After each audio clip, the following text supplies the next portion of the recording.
नमस्कार, स्वागत है आप सभी का सीएनबीसी आवाज पर। भारतीय बाजारों में कोविड का डर भारी पड़ता हुआ दिखाई दे रहा है। एक तरफा बिकवाली के ग्रिप में कल ही रिकवरी देखने को मिली थी, लेकिन रिकवरी ज्यादा देर तक टिकी नहीं। 18,400 के ऊपर टिक पाना बेहद मुश्किल साबित हुआ है। और दिक्कत वाली बात आपकी स्क्रीन पर आ गई है कि कल का जो लो था, जो 18,202 का था, उसके नीचे हम दरअसल इस समय कारोबार करते हुए दिखाई दे रहे हैं। तो एक शार्प करेक्शन देखने को मिला है निफ्टी में।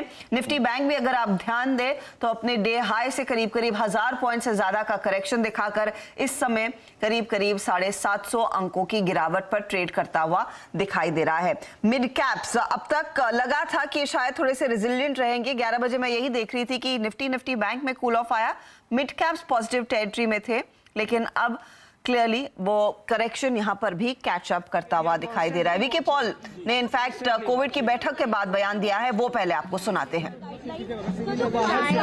सर, जो लास्ट पॉइंट आप बोल रहे थे पहले चाइना वाला बोल। लास्ट पॉइंट यही है कि एग्जिस्टिंग गाइडलाइन जो मास्क की हैं, जो मैंने कही वही हैं कि मास्क हम क्राउडेड जगह पे हैं, बाहर या अंदर, हमें मास्क पहनना चाहिए।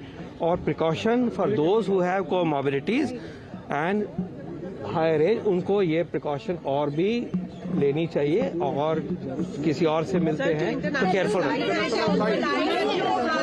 There is no decision with regard to any change in the aviation guidelines as of now.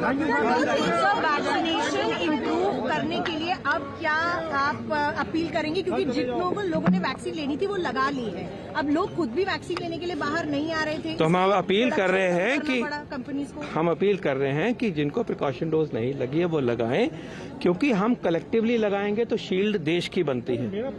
Individual तो रुकता ही है, बचता ही है। तो ये जब एक गाइडलाइन है और हमारी स्ट्रैटेजी का हिस्सा है तो हमें उसको अपनाना चाहिए, ये अपील कर रहा हूँ। लेनी पड़ेगी इंडिया में, चौथी डोज लेनी पड़ेगी जो डबल वैक्सीनेटेड है ऑलरेडी। सर, साइंस के जैसे जैसे नॉलेज बढ़ता है, जैसे जैसे पता चलता है इस नई बीमारी के बारे में, उन सब के ऊपर पूरी नजर है और सोच है, और ये नॉलेज जहां हमें लीड करेगा वैसे फैसले होंगे।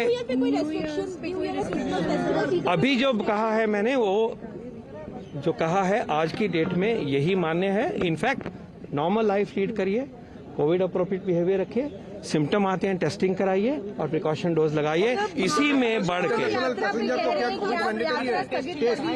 इंटरनेशनल टेस्टिंग में कोई कमी नहीं है, टेस्ट करवाइए, बढ़ाना। इंटरनेशनल हमने तो रिसोर्स अवेलेबल करना है, टेस्टिंग की कैपेसिटी में कोई कमी है ही नहीं। ठीक है, तो आप आगे आइए, टेस्टिंग करिए। अभी जो गाइडलाइन है वो चली हुई है, हमने वो मैंडेटरी टेस्ट हटाया हुआ है। As of now there is no change. उसके बारे में माननीय स्वास्थ्य मंत्री जी ने जो लिखा है वो कह चुके हैं, मुझे उसके बारे में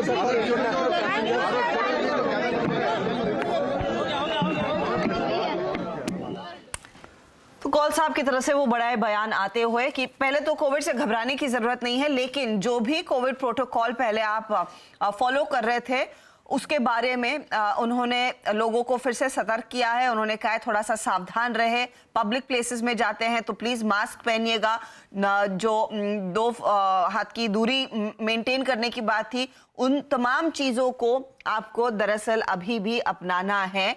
अलर्ट रहने की जरूरत है। चाइना में कई सारे वेरिएंट्स हैं, वहां पर स्थिति बहुत गंभीर है और उसी को रोकने के लिए यहां पर भारत भी थोड़ा सा सतर्क होता हुआ दिखाई दिया है।